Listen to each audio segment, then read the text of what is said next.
Party നേതാക്കന്മാരായിട്ട് ആലോചിച്ച് ഉചിതമായിട്ടുള്ള തീരുമാനം ഉടൻ KPC പ്രസിഡന്റ് കൈക്കൊള്ളുന്നതാണ് ഞാൻ പ്രതീക്ഷിക്കുന്നത്.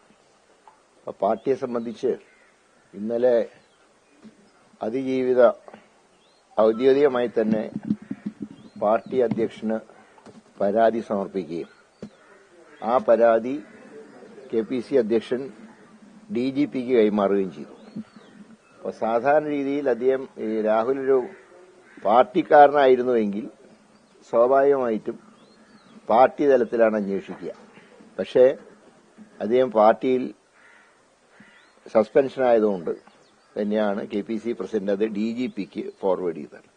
ഏതായാലും രാഹുൽ മാങ്കൂട്ടത്തിന്റെ കാര്യത്തിൽ ഒരു തീരുമാനം പാർട്ടി വേഗത്തിൽ തന്നെ കൈക്കൊള്ളും.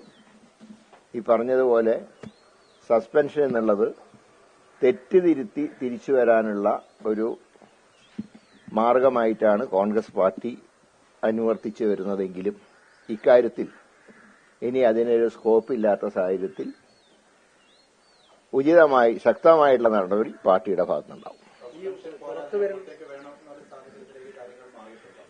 ഞാൻ അന്നൊരു കാര്യം സൂചിപ്പിച്ചല്ലോ, ഇപ്പോൾ സസ്പെൻഷനാണ്. തുടർ നടപടികൾ പരിശോധിച്ചുകൊണ്ട് വേണ്ടി വന്നാൽ ശക്തമായിട്ടുള്ള നിലപാട് സ്വീകരിക്കുമെന്ന് പറഞ്ഞിട്ടുണ്ട്. അപ്പൊ ഇപ്പൊ ഏതാണ്ട് നാടൻ ഭാഷയിൽ പറഞ്ഞാൽ ബ്രഹ്മാസ്ത്രം പ്രയോഗിക്കേണ്ട സമയമായിട്ടുണ്ട്. ഇല്ല, അതൊക്കെ സാഹചര്യങ്ങൾക്കനുസരിച്ചാണ് തീരുമാനം എടുക്കുക. ഞങ്ങൾ അന്ന് സസ്പെൻഡ് ചെയ്ത സാഹചര്യത്തിൽ റിട്ടേൺ ആയിട്ടുള്ള ഒരു പരാതിയും സർക്കാരിന്റെയോ പാർട്ടിയുടെയോ മുമ്പിൽ ഉണ്ടായിരുന്നില്ല. ഇന്നിപ്പോഴ് റിട്ടേൺ ആയിട്ടുള്ള പരാതി സർക്കാരിന്റെ മുമ്പിലും ഉണ്ട്, പാർട്ടിക്കും റിട്ടേൺ ആയിട്ടുള്ള പരാതി കിട്ടിയിട്ടുണ്ട്. പുറത്തു വന്ന ഓരോ പരാതികളും തെളിയുന്നത് രാഹുൽ മാങ്കൂട്ടത്തിൽ ഒരു രാഷ്ട്രീയ മാലിന്യമായിരുന്നു എന്ന് തന്നെയാണ് തെളിയുന്നത്. അപ്പോൾ അങ്ങനെ ഒരാൾ MLA സ്ഥാനത്ത് പോലും തുടരുന്നത് ശരിയാണോ? അത് അദ്ദേഹം തീരുമാനിക്കേണ്ട കാര്യമാണ്. ഞങ്ങളെ സംബന്ധിച്ച് ഈ പൊക്കിൾ കൊടി ബന്ധം വിച്ഛേദിച്ചു കഴിഞ്ഞാൽ പിന്നെ ഞങ്ങൾക്കതിൽ ഒരു ഉത്തരവാദിത്വമില്ല. പിന്നെ അദ്ദേഹം തുടരണോ വേണ്ടെന്നൊക്കെ തീരുമാനിക്കുന്നതും സാഹചര്യങ്ങൾ അനുസരിച്ച് തീരുമാനിക്കേണ്ടത് സ്പീക്കറാണ്. അദ്ദേഹത്തിന് സ്വന്തം ലഭിച്ചിട്ടുള്ള ഒരു ഉത്തരവാദിത്വ പദവി അല്ലല്ലോ MLA സ്ഥാനം, പാർട്ടി നൽകിയ പദവിയല്ല. അപ്പോൾ പാർട്ടിക്ക് തന്നെ അതിനകത്തൊരു ഉത്തരവാദിത്വം ഇല്ലേ? പാർട്ടിക്ക് എന്താ ഉത്തരവാദിത്വം? പാർട്ടി ഏൽപ്പിച്ച കാര്യങ്ങൾ ചെയ്യാൻ നിർവഹിക്കാത്ത ആള് പാർട്ടിക്ക് പുറത്താണ്. പാർട്ടി ഏൽപ്പിച്ച് ജനങ്ങൾക്ക് വേണ്ടി പ്രവർത്തിക്കാനാണ്, അല്ലാതെ മതിലയാടാനല്ല. പാർട്ടി ഓരോ സ്ഥാനാർത്ഥികളെ തീരുമാനിക്കുന്നതും ജനങ്ങൾക്ക് വേണ്ടി പ്രവർത്തിക്കാനാണ്. അത് ചെയ്യാതെ ഞാൻ ഒരു കാര്യം പറയാം, ഒരു ജനങ്ങൾക്ക് വേണ്ടി പ്രവർത്തിക്കുന്ന ഒരു വ്യക്തി അല്ലെങ്കിൽ ഒരു പാർലമെന്ററി രംഗത്ത് പ്രവർത്തിക്കുന്ന ജനപ്രതിനിധി, ഇവർക്കൊന്നും ഇമാതിരി പ്രവൃത്തി ചെയ്യാൻ കഴിയില്ല. കാരണം ഒരുപാട് ഔദ്യോഗിക ജോലികളും പാർട്ടി ജോലികളൊക്കെ ഉള്ള ആൾക്കാർ ഇങ്ങനത്തെ ഈ പറയുന്ന കാര്യങ്ങളൊക്കെ ചെയ്തുവെങ്കിൽ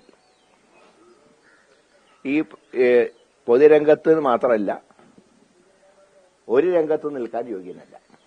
രാഹുലിനെ തിരിച്ചറിയാൻ പാർട്ടി വൈകിപ്പോയി. ഇപ്പൊ ആർക്ക് എങ്ങനെയാ തിരിച്ചറിയാൻ പറ്റുക? നമുക്ക് എല്ലാരെയും മനസ്സ് ക്യാമറ വെച്ച് പരിശോധിക്കാൻ പറ്റുമോ?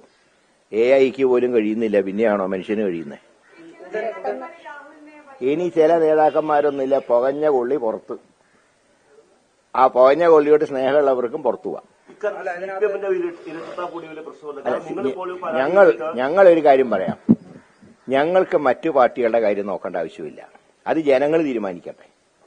ഞങ്ങളുടെ പാർട്ടിയിൽ പ്രവർത്തിക്കുന്ന സമയത്ത് പാർട്ടിയുടെ നിലപാടിനനുസരിച്ച് പ്രവർത്തിക്കുകയും പൊതുസമൂഹത്തിൽ ചീത്തപ്പേരുണ്ടാക്കാനും പാടില്ല.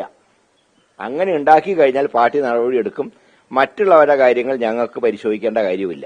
കാരണം ഞങ്ങളുടെ കാര്യങ്ങൾ ഞങ്ങൾ തീരുമാനിക്കുമ്പോൾ മറ്റു പാർട്ടികളുടെ കാര്യങ്ങൾ ഞങ്ങളെ സ്വാധീനിക്കില്ല. ഞങ്ങൾ പാർട്ടിയുടെ അച്ചടക്കവും മാത്രമല്ല, പാർട്ടിയുടെ സൽപ്പേര്, ഒരു പൊതുരംഗത്ത് പ്രവർത്തിക്കുന്ന ഒരാൾക്ക് ഏറ്റവും അത്യാവശ്യം വേണ്ടത് സദാചാരമാണ്. ഇപ്പോൾ കിട്ടിയ പരാതി നിങ്ങൾ ഉടൻ തന്നെ DGPക്ക് കൈമാറി കേസെടുക്കാൻ പോകുന്നു. പക്ഷെ സമാനമായ സാഹചര്യങ്ങളിൽ CPMന് കിട്ടിയ പരാതികൾ അവര് പോലീസ് കൈമാറാതെ കമ്മീഷന് വയ്ക്കി അതിന്റെ തീവ്രത അളക്കുകയാണ് ചെയ്തത്. എന്താണ് ഞങ്ങളുടെ പാർട്ടിയുടെ നിലപാട്? ഞാൻ പറഞ്ഞല്ലോ, പാർട്ടിയുടെ അന്തസ് കാത്തു സൂക്ഷിക്കണം എന്നാണ് പാർട്ടിയുടെ നിലപാട്. അതിനെതിരായിട്ട് ആര് നീങ്ങിയാലും നടപടി പാർട്ടിയുടെ ഭാഗത്തുണ്ടാവും.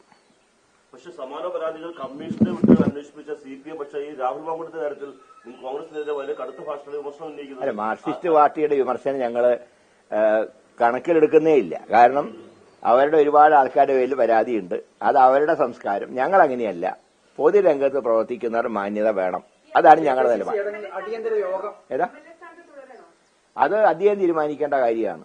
അദ്ദേഹം ഏതാ പാർട്ടി ഏതായാലും ഞാൻ പറഞ്ഞല്ലോ, സ്ട്രോങ് ആയിട്ടുള്ള ആക്ഷൻ പാർട്ടിയുടെ ഭാഗത്തുണ്ടാവും. ഈ പറഞ്ഞ അടിയന്തര KPCC യോഗം അങ്ങനെ എന്തെങ്കിലും ഒരു തീരുമാനത്തിലേക്ക് എത്താൻ അതിന്റെ ആവശ്യമൊന്നുമില്ല. ലീഡേഴ്സുമായിട്ട് കൂടിയാലോചിച്ച് ഇപ്പൊ ഓൺലൈനിൽ ചേരാലോ വേണമെങ്കിൽ. അങ്ങനെ കൂടിയാലോചന നടന്നോ? ഏതായാലും ഞാൻ പ്രസിഡന്റുമായിട്ട് എല്ലാ കാര്യവും സംസാരിച്ചിട്ടുണ്ട്. പ്രസിഡന്റ് എന്താണ് മറുപടി? അതായത് ആക്ഷനിലൂടെ വരും.